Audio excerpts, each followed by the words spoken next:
விழியிலே என் விழியிலே கனவுகள் கலைந்ததே, உயிரிலே நினைவுகள் தழும்புதே.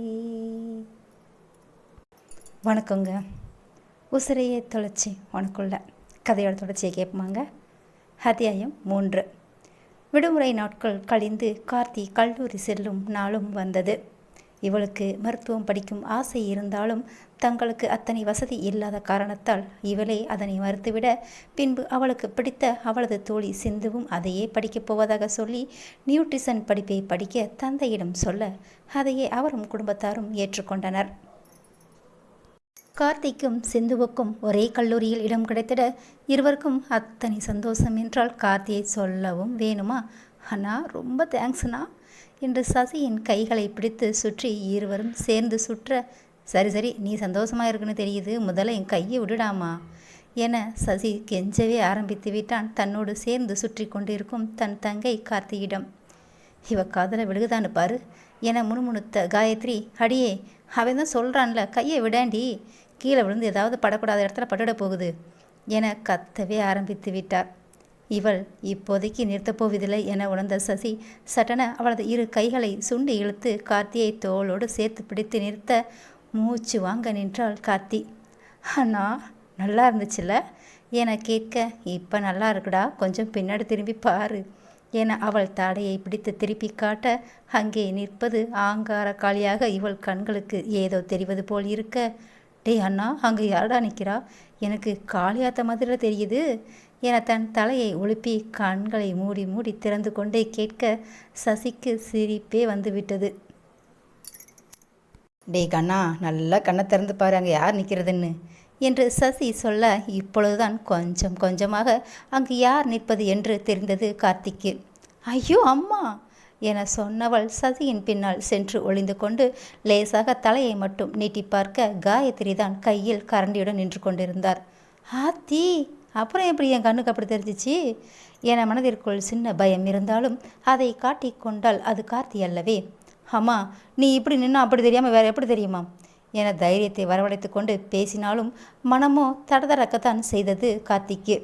அடியே பொட்ட கழுத ஒன்ன என கரண்டியுடன் முன்னே வர, டே அண்ணா, காப்பாத்துடா என சசியின் முதுகுப்புறமாக நின்று கண்களை மூடிக்கொண்டு முருகா காப்பாத்து, முருகா காப்பாத்து, முருகா காப்பாத்து என சொல்லி கொண்டிருக்க, முருகன் காப்பாற்ற வராது போனாலும் சேகர் வந்துவிட்டார் அவரது செல்ல பெண்ணை காப்பாற்ற. காயு, என்ன பண்ணுற, முதல்ல தோளுக்கு மேலே வளர்ந்த குழந்தைய கை நீட்டுறது நிப்பாட்டு என்ற அதனுடன் உள்ளே வந்தார் சேகர். ஆமாம், இந்த மகாராணியை காப்பாற்ற வந்துடுவீங்களே அப்பனும் மகனும், இப்படியே செல்லம் கொடுங்க, 2 பேரும் அவள் எங்கே கொண்டு போய் நிறுத்த போகிறான்னு பாருங்க என காயத்ரி சொல்லி முடிக்கும் முன் அவர் கன்னம் எரிந்தது. ஆம், சேகர் தான் அடித்திருந்தார் காயத்ரியை. சேகர் உள்ளே நுழைவதை பார்த்ததுமே சசி தன் தங்கையை இழுத்து கொண்டு பின்வாசல் வழியாக அவனுடைய தாயிடம் இருந்து தங்கையை காப்பாற்ற எண்ணி கார்த்தியின் கைப்பிடித்து இழுத்தே சென்று விட்டான் வெளியே.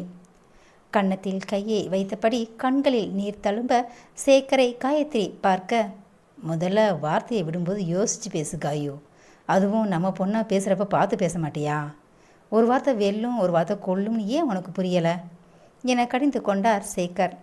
அப்பொழுதும் காயத்ரி ஒன்றுமே பேசாமல் இருந்தார்.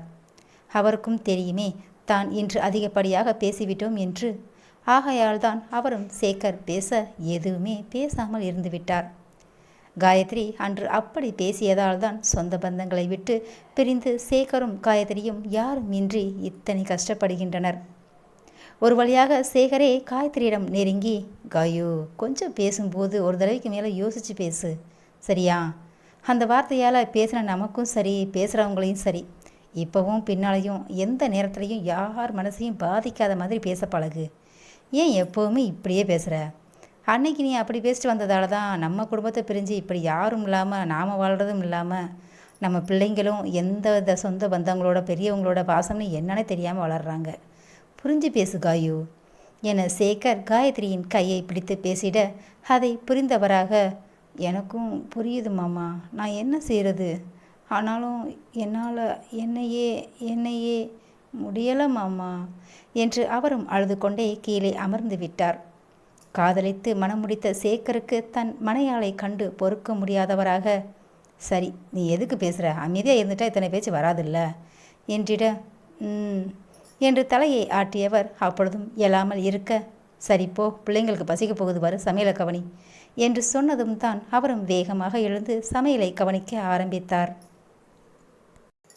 இப்படி இவர்கள் சமாதானம் அடைவதை அல்ல சேகர் காயத்ரியை தன் அன்பால் சமாதானப்படுத்துவதை சசி அறிந்திருந்ததால் மட்டுமே அப்படி செய்திருந்தான். கார்த்தியும் கல்லூரிக்கு தங்கள் வீட்டிலிருந்து செல்ல சிந்து அதே கல்லூரியின் ஹாஸ்டலில் இருந்து வந்திருந்தால் கல்லூரிக்கு. அதே கல்லூரியில் இவர்களுடன் படித்த நிகாரிகா இவர்களுக்கு அறிமுக தோழியாகி பின்னாளில் நெருங்கிய தோழியாகவும் மாறிப்போனாள். நிகாரிகாவிற்கு பிடித்தது என்னவோ கார்த்தி சிந்து இவர்களின் வளவள பேச்சும், அதைவிட கார்த்தியின் குறும்பாய் சிரிக்கும் அவளது கண்களும் தான். அதற்காக நிகாரிகா ஒன்றும் அமைதியானவள் கிடையாது. அவளும் பேசுவாள்தான், ஆனால் கார்த்தி அளவுக்கெல்லாம் கிடையாது. அப்படி ஒரு நாள் நிகாரிகாவின் பிறந்த நாளுக்காக இருவரையும் அழைத்திருக்க இவர்களும் பரிசோடு சென்றிருந்தார்கள் நிகாரிகாவின் வீட்டிற்கு. அன்று கல்லூரியும் விடுமுறை என்பதால் நிகாரிகா சிந்துவிற்காக கல்லூரி ஹாஸ்டலில் ஏற்கனவே அனுமதி வாங்கியிருக்க இருவரும் கல்லூரி வாசலில் நிகாரிகா சொன்னது போல் காத்திருந்தனர். ஹே சிந்து, என்னடி இன்னும் ரிகாவை காணோம் என்று சாலையின் இருபுறமும் பார்த்து கொண்டே தவிப்போடு கார்த்தி கூற, அவளுக்கு தான் பிறந்த நாள், அப்புறம் எப்படி அவள் வருவா என்று சொன்னாலும் சிந்துவும் அவளைப் போல் இரு பக்கமும் பார்த்து கொண்டுதான் இருந்தாள்.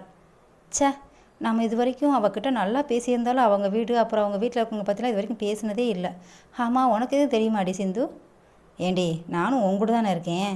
இருந்தாலும் அவளும் நம்மக்கிட்ட நல்லா பேசினாலும் அவங்க வீட்டை பற்றி இது வரைக்கும் பேசினதே இல்லை, கேட்டது கூட இல்லை.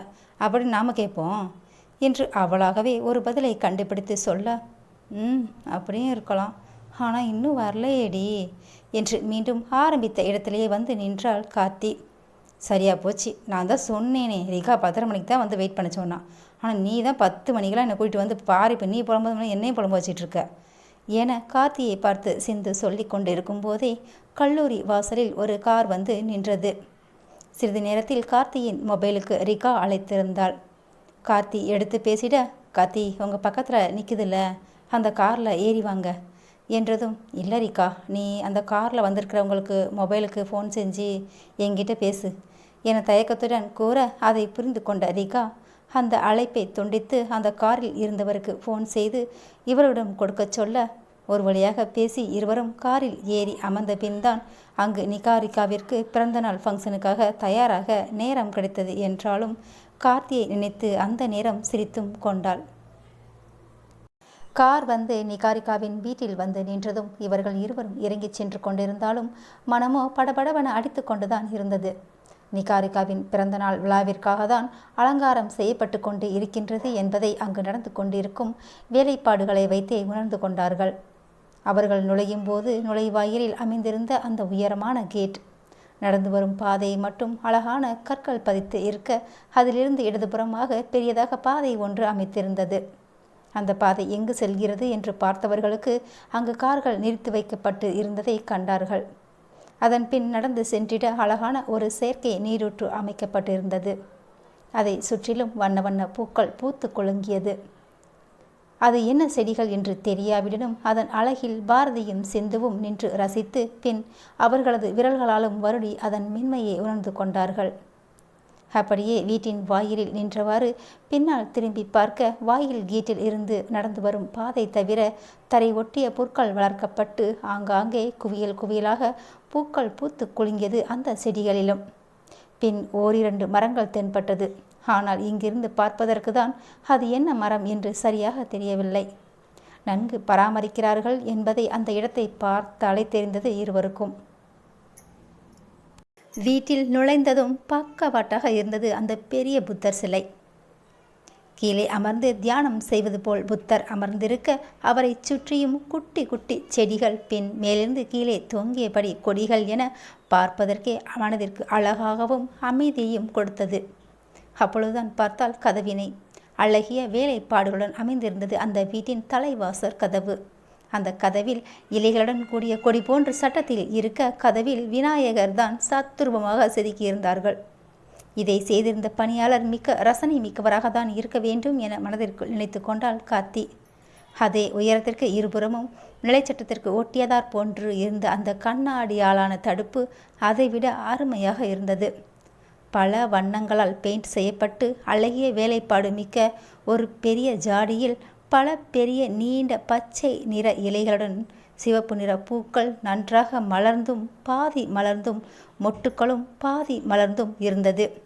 அதைவிட அந்த மொட்டினை ஒட்டியுள்ள பச்சை நிற இதழில் கூட ஒன்று விரிந்து பின் இரண்டு மட்டும் விரிந்து என கண்களை அங்கேயே குடிகொள்ள வைத்தது அந்த அழகில்.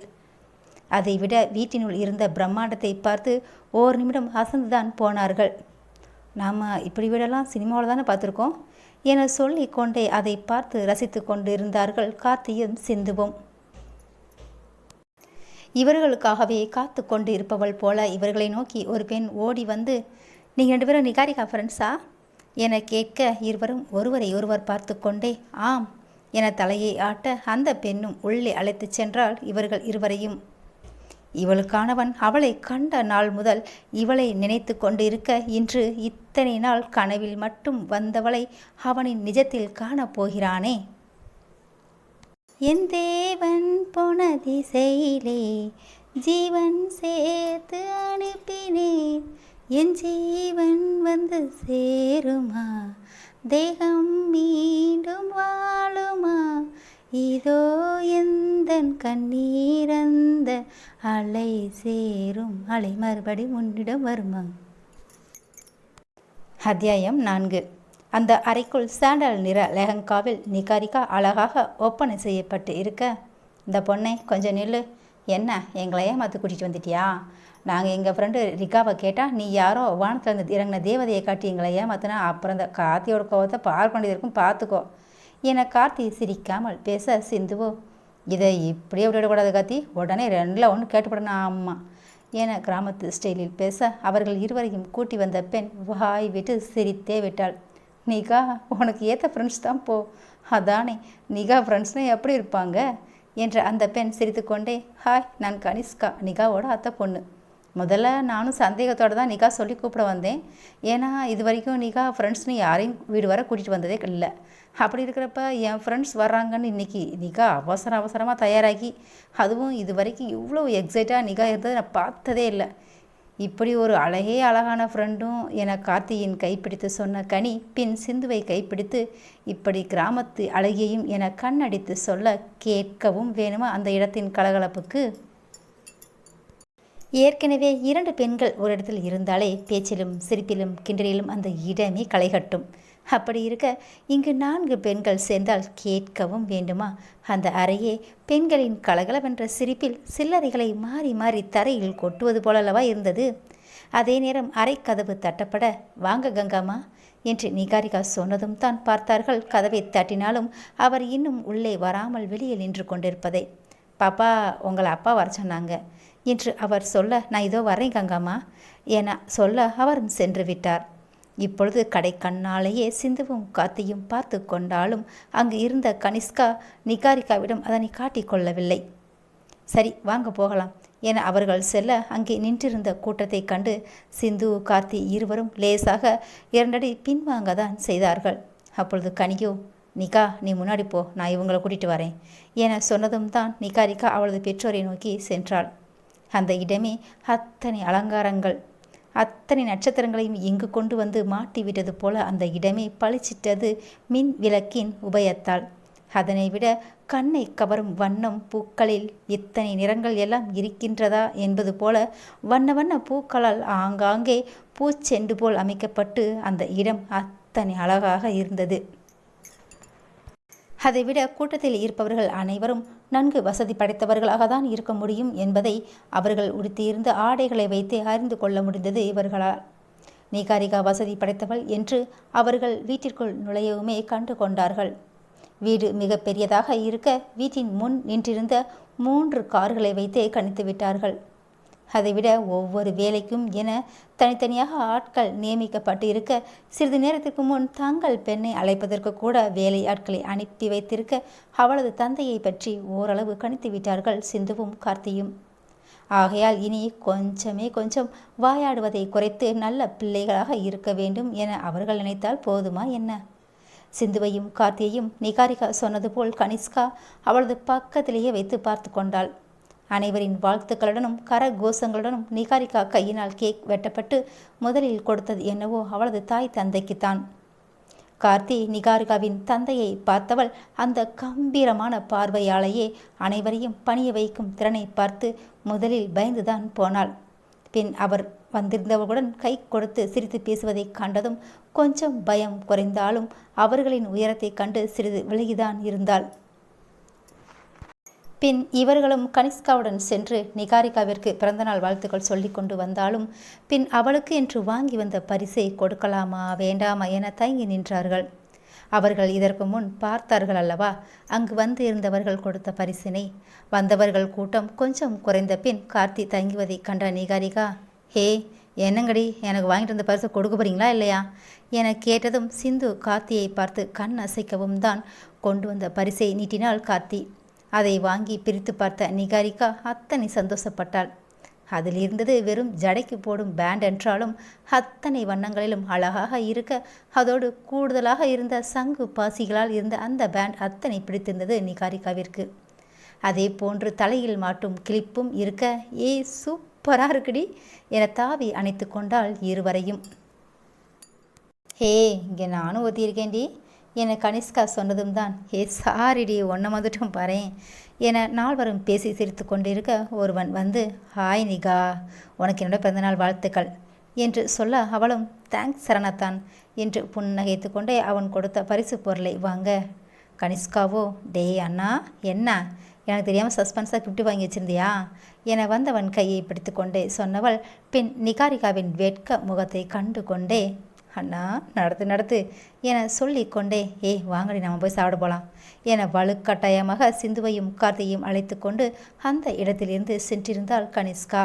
ஏய் நில்லுடி, இரு அவளையும் சாப்பிட கூட்டிட்டு வருவோம் என கார்த்தி சொல்ல, யாரு அவளை சாப்பிட என ஆரம்பித்தவள், அதான் என் அண்ணன் வந்துட்டான்ல, இனி அவன் போகிற வரைக்கும் அவன்கிட்ட பேசிட்டே இருந்தாலும் இருப்பா, ஆனால் பசிக்க மட்டும் செய்யாது என கனிஷ்கா சொல்ல, என்னடி சொல்கிற என கார்த்தி புரியாமல் கேட்க சிந்துவுக்கு கனிஷ்கா சொல்வது ஓரளவு புரிந்துவிட்டது.